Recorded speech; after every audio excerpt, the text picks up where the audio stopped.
Did you know the largest indigenous fruit in the U.S. is practically unheard of these days?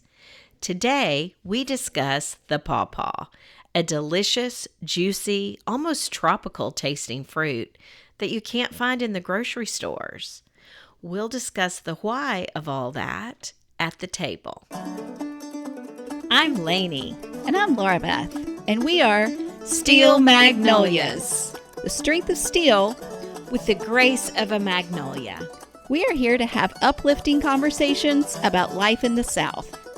And we've got plenty of room at our table, so pull up a chair. Hey, Laura Beth. Hey! Did you see the induction ceremony video of Peyton Manning?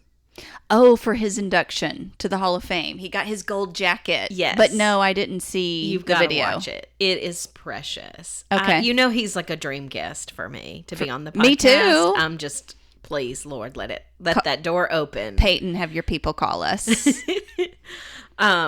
Yeah, I just, the more I see him in like comedy settings, in induction, like in speeches, he is precious. There's really no other well-rounded athlete out there that can do that many things, that has good business sense, that's funny on SNL, that he does it all. Yeah, that's also such a pro athlete. Yeah.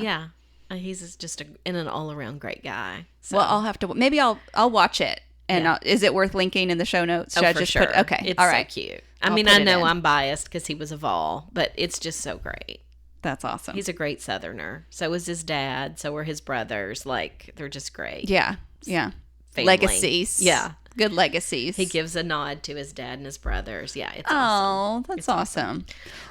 Okay. So just jumping into this topic. Pawpaws. I wondered before someone heard your intro just now if there was anybody that thought we were talking about either pets grandpas or grandpas. That's the two things I was thinking of. Okay, are people thinking we're talking about talking about mammas and pawpaws? No, I'm sure there's people out there that's hilarious. Call their grandpa Pawpaw. Oh, for sure. But that's not what we're talking about today. We're talking about fruit.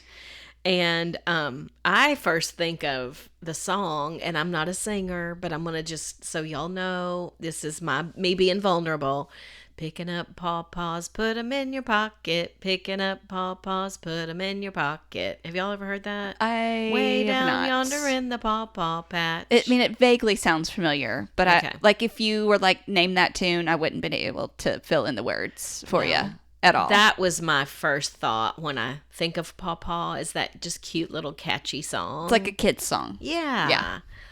And then another thing that's funny, I just finished a Bible study with Christy McClellan. Oh, yeah. So good. And it was so cute as she was doing the study. She apparently is from Mississippi. Okay. And she refers to, this is so funny, when you're not doing the things you should, when you're in the flesh or in sin, whatever you want to call that. Yeah, just doing things your way, right? Yes, she refers to that as when I was in the Pawpaw patch. Oh, so it's a bad thing to be in the Pawpaw patch to her. Well, she's just like, oh, when I was way over in the Pawpaw patch. That's hilarious. And the Lord met me there. Like, I just thought that was so Mississippi and so funny. That is hilarious. To say that. Well, I want to give you kudos as I try to as best I can on content ideas, because today's topic was all you. It's pawpaw season, and you happen to know that because you're on top of things. But how would you describe pawpaw fruit? Because this was something that you had more knowledge of than myself. Well, the first thing I wanted to say is this is not exclusively Southern. Sure. It is very much Southern. Yes. In fact, a lot of the famous stories around it are Southern. But it's more, I didn't know this, but it's really more of an Eastern United States thing than it is a Southern United States thing. Yes. So, not apparently, East Coast, not just coast, but just Eastern. But definitely on the East Coast, but not just East Coast. So, apparently they mostly grow between the Atlantic Ocean and the Mississippi River. Okay. And another thing that's important is they really like to be near water. Okay. Apparently. So I guess they do well next to creeks and rivers and the Mississippi. And oceans and, because they like moist soil. Yeah. So That's why you're going to see them often in those kind of places. Okay.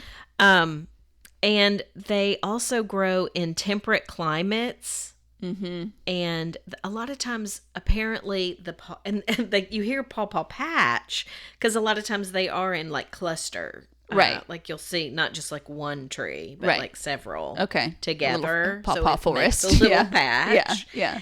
And most of them grow, I think usually you're going to see them about 15 to 20 feet tall. Okay. But they can get like 45, 50 feet tall. Wow. That's just unusual to see that one is. that's that big. Yeah. So they're often under other trees. Like they're growing Oh. under bigger hickory I didn't trees, realize that. oak trees, things like that. So I just thought that was interesting if you're looking for them. Well, I was going to say maybe that's another reason why they've been overlooked. But Yeah. I mean, I don't think for the largest edible fruit trees of native North America, I think the percentage of people that know about these is pretty low. It's funny. Yeah. I want to get to later about a guy that's like just like the guru, he's so fascinated with the pawpaw that Okay. he's got like, it's unbelievable all the things he's doing. But the beauty of the tree is mostly the fruit. For sure. For sure. So there are various species of these that have different fruit flavor even. But generally Okay. it's all, Yes. they all look similar. Yes. So let's talk about the look and taste and all the things related to the fruit. Okay. So first of all, just in talking about the tree, the trunk is fairly skinny. Okay. I mean, I guess if it's getting up to 45, 50 feet, we're getting thicker trunk, Yeah. obviously. Yeah. But generally, it's a pretty skinny trunk. And it's pretty smooth. Okay. You know how some Probably not a good trees tree to have climb. really, but no. Yeah. No. Yeah.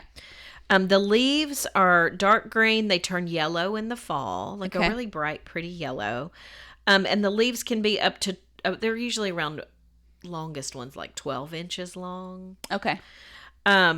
This is kind of a funny thing, but apparently if you crush the leaves or Like muddle rub them? the leaves, Okay. yes, like thinking like muddle, it smells a lot like, people say it smells like a bitter green pepper. Green bell pepper, Really? like that's the smell. So if you're wondering, like, is this a Oh, it's a good pawpaw little- tree? Because I don't see the fruit, because Right. not all of them are going to have the fruit. Right. Obviously not, unless it's August to October, they're not Yeah. going to have the fruit. And even then, they may not be fruiting trees Yes. yet, or Yeah. for Or maybe whatever they've just been reason. picked, freshly Yeah. picked. Yeah. That's a great test. And that's a way you can know. A sweet green bell pepper has a very distinct smell. Unusual, yeah. So Yeah. that's a good test. Now, I am not a botanist to understand all of this, but apparently these are not pollinated by bees. Okay, I did read this. I thought this was strange. Slightly They're gross. pollinated by flies or beetles. I don't know why that sounds so gross It does to sound, me. just if you say flies, it's gross. It flies is. are gross. Pollinating flies. Yeah. So I don't understand all of the science behind this, Yeah. but I do know with things there's male and female, Right. and that's how you get fruit. Yes. Is through one male and one female. Yes. Be it a tree or a whatever. You Yeah. have to have one of each to Yes. have fruit. So with that, the flies / beetles Yeah. are the ones doing the pollinating on this. Right. The flower, which has the fruit in it. has the pollination Yeah. to make the fruit, apparently has kind of a little bit of a stinchy smell. Hence the And fly it's attraction. it's a pretty flower. Okay. Kind of a maroon color. Mm. To me, it almost kind of resembled what a rose of Sharon flower looks like. A Okay. little bit kind of Okay. like that. That's just my own interpretation. But anyway, that smell attracts flies. Yeah. And then causes that. That's so funny when people we're can't. cringy-faced I know. right I was now. going to say this is a moment where if we had a video component to this podcast, y'all could see our cringed up faces. Can I just- anytime we say the word fly or Yeah, it's stinky. that would be pretty funny for listeners to see. hopefully it's coming across even in tone.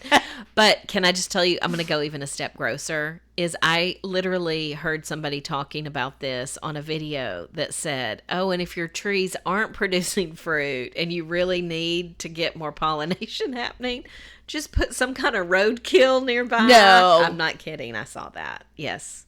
They didn't show it, but Gross. I know. So disgusting. Anyway, flies and beetles are what do the pollinating. But then this is where I get like, oh my gosh, people know so much more scientifically about this stuff than I even care to know. You can self-pollinate with a paintbrush where you're getting a paintbrush and, getting the pollen from the male and putting it on the female. Oh my gosh. To get fruit going. That's amazing. You'd have to watch a video that's why from there's somebody that's much more of a guru than I.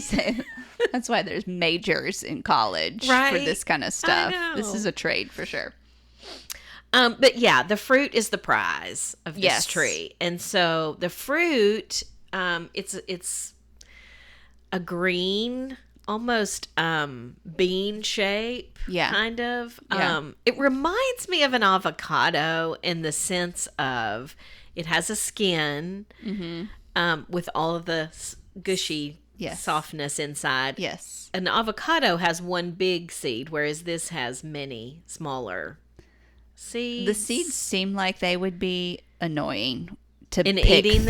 this? To me, the ones that I saw pictures of, it just looked very cumbersome to weed Well, through all that. Just apparently to get, it's but just so tasty apparently that it's worth it. I was going to say that's exactly right. It's one of those things where even little bites are worth fighting those seeds. But most of them vary in size. The biggest ones you'll see are about a half pound, but most of Okay. them are, more like the size of an avocado, Yeah. or even Yeah. maybe a little smaller than that. Yeah. They're often in a cluster. So on the tree, you'll Cool. see 2, 3, 4, Okay. kind of all growing Okay. off together in a cluster. Kind of like a little coconut cluster. Yeah, exactly. Yeah. That's a great example. They're ripe from late August to early October, hence why we wanted to talk about it right now, Yep. in case you have the availability to grab one. Mm-hmm. It's going to be in the next weeks ahead. Now, once the fruit falls on the ground, they're ripe if they're falling off. Right. And animals are pretty quick to get them just because they're so wonderful for animals. Yeah. So raccoons like them, possums like them. Deer sometimes like them, squirrels, so if you have a tree or access to a tree, you got to kind of keep going out there because they're in high demand from humans and animals. exactly. Now, if you squeeze the fruit, it's going to have a bit of a give. Almost, this reminds me of avocado too, Yes, for how some to know- reason. Like if you just push on it and it's soft, it's Yes, ripe. right. Yeah. Another thing that reminds me of the avocado is, once it's ripe, you only get a couple of days. Yes. So apparently they refrigerate really well. Okay. So, But I've heard that they don't freeze well, which is a problem for okay. what we'll talk about later in stores. Yeah. But yeah, once they're ripe, you can put them in the fridge and they can keep for 2 to 3 weeks. That's cool. That's Yeah. awesome. Yeah. But once they're green, this reminded me almost of a pear. They're green. Yeah. But they bruise kind of easy and they'll Yes. get like Blackish dark. Yeah. little spots. And you can kinda. still eat it even if it's black. Yeah. Like you can, it's Okay. not that it's rotten. Yeah. It's just ripe. Yeah. When it's getting those dark colors on there. So yeah, if it's black, it's very ripe. You're going to have to eat it quick. And then inside, that fruit color, that flesh is like a pale to bright yellow, right? Yeah. And it's custardy, is kind of a custardy feel. Yeah. And a lot of people just eat it with a spoon. It sounds like you literally could. just scoop it out. And like I said, there's going to be, maybe 4 or 5 seeds Yeah. in there that you got to work around. Right. The flavor, people give different descriptions of it, but the one you hear the most is between a banana and a mango. Yes, which I love both of those things so Does that not much. just- This sounds like the most epic smoothie, right? It totally does. Or just like you were saying, just get a spoon out and enjoy it.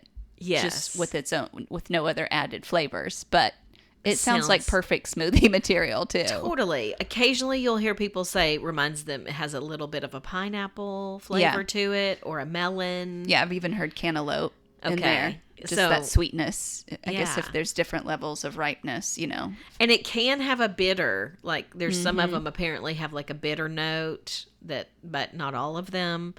I even heard one person describe it as Tutti Frutti bubble gum. Do you remember Tutti Frutti? Oh my gosh, yes, I do. Now that sounds more dramatic than what I pictured. Yeah, this is going to taste sweeter because it's added sugar. But it just cracked me up because I'm like, that's a distinct. Tutti Frutti was like a distinct flavor. So now knowing the flavors, that makes sense of why it's also the Pawpaw is also called the Appalachian Banana. Or I've heard Hillbilly Banana. Yeah. That's so cute. Yeah. So because it's got that banana flavor. And it's something that you can literally eat in your like out in the field.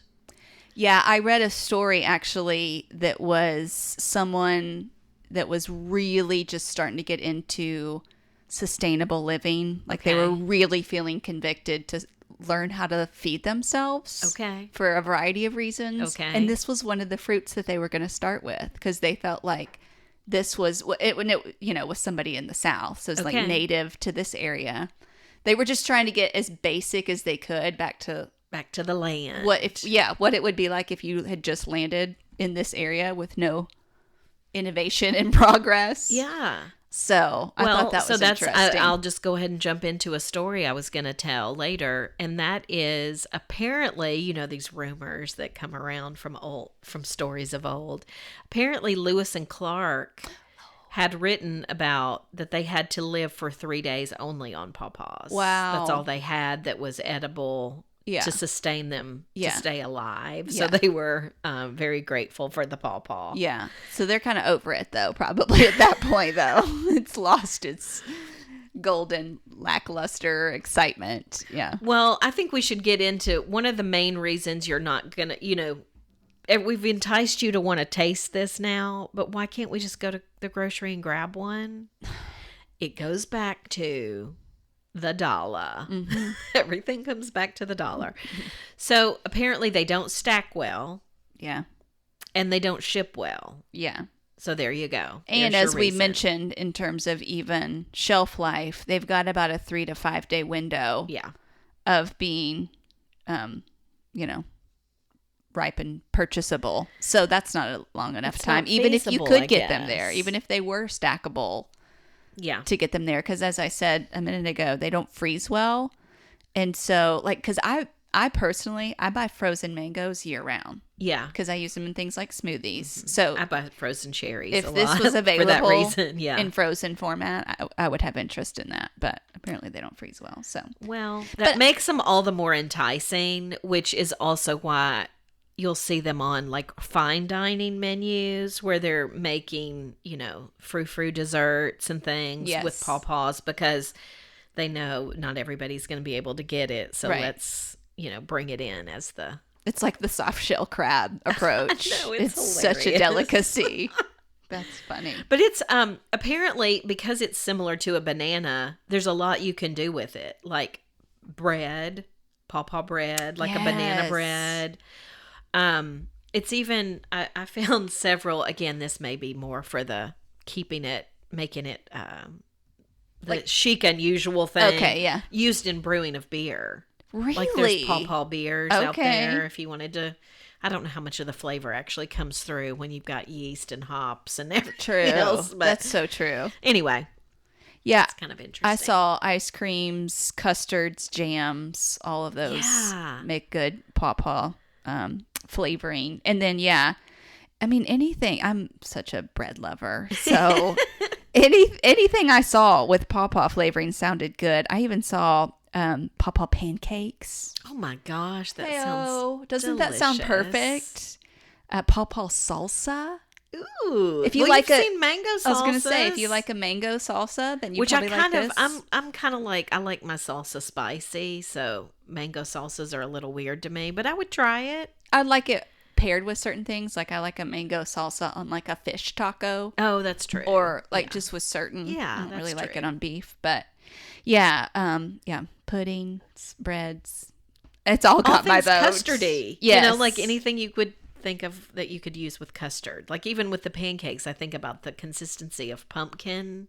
Yeah. And you know how you'll see pumpkin pancakes? Yes. And yeah, That's so so that true. would make sense That's that you true. could do pawpaw pancakes. That's so true. Well, apparently, George Washington and Thomas Jefferson were both lovers of pawpaws.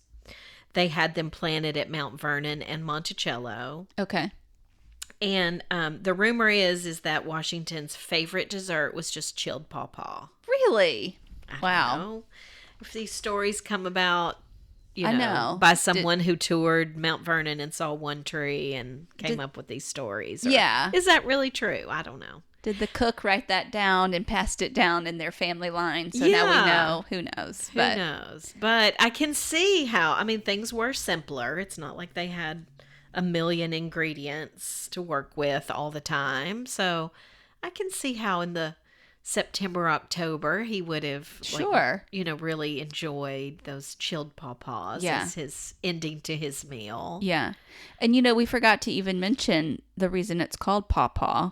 I saw that it got the name from European explorers who thought it looked like a papaya. Right on But that. so they came over here exploring and thought, oh, that's a papaya. So I guess they didn't want to be too original. They just kind of went with some Well, I can see the connection. slurred version of papaya. Of that. It's a little smaller, not as bright orange, but it has the seeds inside that are similar. Yeah. And another thing that I read in my research was the 13 miles between Williamsburg and Yorktown. Okay.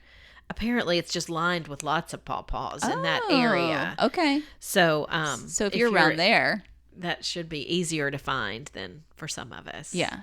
Yeah. I mean, I would say it's funny because we said the South and you said the East as well, but even Ohio, should we talk about that? Ohio is full apparently of papaya, of pawpaw trees. Their state fruit, right? Yeah, it's their native state fruit. And so if you are a Ohioan, this is definitely something you have access to. And like we said, probably not in your grocery store, but if you've got a farmer's market. Yeah. Or if you've just a friend that has land or got an eye for, keeping an eye out for it when you're traveling around in your area, you may even just see one. So yeah, Kentucky and Ohio are right in the middle of the native range. So that's definitely so those two states that's fun. Should be being watchful for this. When I said the Hillbilly Banana, I've even heard it called the Kentucky Banana. Okay. As well. Okay. So I think I read that somewhere. So yeah. Okay. One other thing I just thought was so fascinating. There is a particular butterfly. Okay. Called the zebra swallowtail butterfly. It is gorgeous. That's a crazy name. Zebra swallowtail? Yeah, you should look it up. Okay. It is so beautiful. Okay. So it's black and white, okay. Hence the zebra, and it has like a little bit of red in the middle. Okay. It eats pawpaw leaves. Like that's wow. Oh my goodness, this is gorgeous. What it loves to eat is pawpaw leaves. So I just thought that was so fascinating because yet another reason I'm kind of wanting to plant a pawpaw tree. You should. Or two. I guess I need a male and a female. Yeah.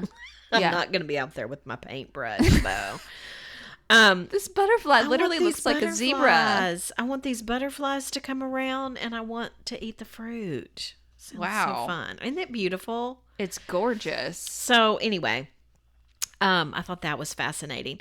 Now, there's some other fruits in the same family as the pawpaw that I thought I would just mention in case somebody has had any of these. Okay. They're going to at least, be cousins. Sure. So it's a you're good in way the to same say family.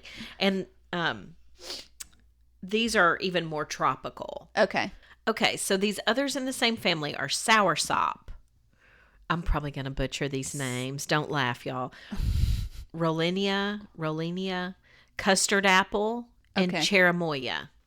So if you've ever had any of these, apparently soursop's pretty. People know about that. And, no idea. Yeah. Anyway, so if you've Soursop tasted a fans. cherimoya or a custard apple, maybe you've got a similar cousin taste to the pawpaw. But okay. Anyway, if this is fascinating to you, I wanted to mention a couple of names and resources. Oh, good. Okay. Andrew Moore authored a book called Pawpaw, In Search of America's Forgotten Fruit. Oh. Yeah, so if you want to read precious. more about this, and he believes that it's becoming forgotten because people aren't in nature as much. Yeah. We're not out gathering our food like we used to. Right. I was thinking when you mentioned those people that were wanting to go back to sustainable living, you know, you're going to want to get to know the pawpaw because apparently it's pretty, resilient and does well in this area of the eastern or southeastern United States.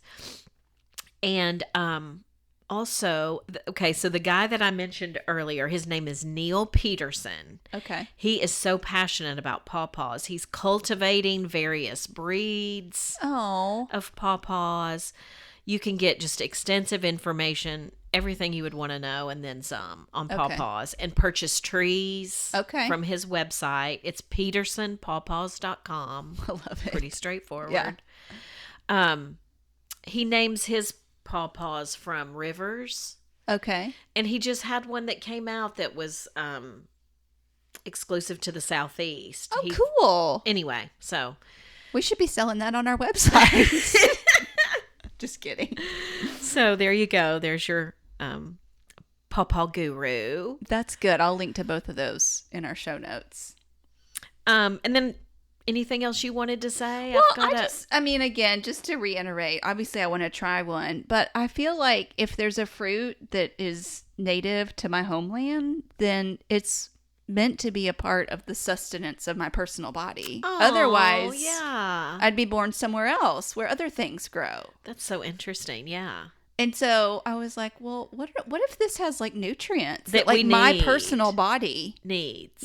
That's so fascinating. You know, what if because I do fully believe in eating what's in season and eating close to home and that kind of thing, and that makes perfect sense. I mean, I've never read anything about worldwide if things are indigenous and then the people that are born there need those particular things, which is kind of the statement I'm making. But it seems like that if you're born in a particular place at a particular time, that there's a reason. Yeah. And so I would think that food is a part of that. Yeah. I don't know. But at least I want to try one. So I know. I'm on the hunt. This Peterson Pawpaws had a link on where you could purchase the fruit. Okay. So I go to that, and then they're sold out. So I'm like, well, that's, because everybody bought them to plant in August, I guess. Or no, to be... Not the tree, the actual... I wanted to just buy the fruit now. I mean, I wouldn't mind having a tree or two. I just think that would be so fun to have. But I just was thinking I want to get my hands on the fruit. And then I was thinking like, oh, it's all the fine dining restaurants. They probably got, they got dibs on. They always get the dibs on all the good meat. And it's funny, do you know what I mean? Because it kind of goes back to an episode we had a long time ago. I don't even remember what we called it, but we discussed fine dining restaurants using like ingredients and stuff like that. Yeah. That like if an Appalachian person from, let's say, even 50 years ago saw that on a menu, they'd be like laughing. Or they definitely would be like, I ain't paying $50 for that. Yes. Like, that's rolling around in grandma's backyard. Exactly. Why is it on the menu here? Yeah. Yeah. So that may be why it's sold out. But I'm on the hunt for a pawpaw. Just a few more things I'll throw out. Pawpaw Appreciation Day. You know, these calendars Stop it. I'm not kidding, September 16th. Oh, it's coming up. Okay. So I want to have one on September 16th. Okay. Whoever can set me up with a pawpaw, I want one. Join us September 16th as we bite into a pawpaw.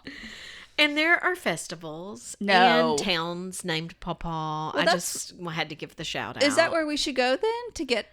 Are they far from us? A little further. Okay. So Newport News, Virginia has Pawpaw Appreciation Day on August 21st this year. Okay. At Enview Plantation. Okay. There is in Albany, Ohio, September 17th to 19th is the Pawpaw Festival. Okay. Again, there you go, Ohio. They've claimed it. So there better be a festival. I believe Frederick, Maryland has a festival on September 18th. And there is a town called Pawpaw, West Virginia. Oh, wow. And they have a celebration September 3rd through 5th, which I think is Labor Day-ish time. Yeah, it is. Yeah. So, Wow. This is a timely subject. If you're in any of those places, jump to your festival, and I hope there's enough pawpaws for everybody who attends. That's right. There's your Pawpaw 101. That was such Isn't a good that fun? overview. I'm so glad to know it. And now I'm so glad that hopefully we've got some more people on the lookout for them so that they can be enjoyed by the people and not just laying on the ground. Yeah. I will say one other little thing. If you do find one, I saw different ways that people eat it, with a spoon.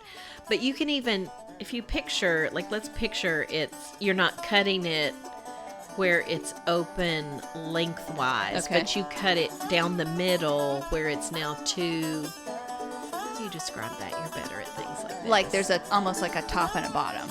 Yes, thank you. You can just squeeze it.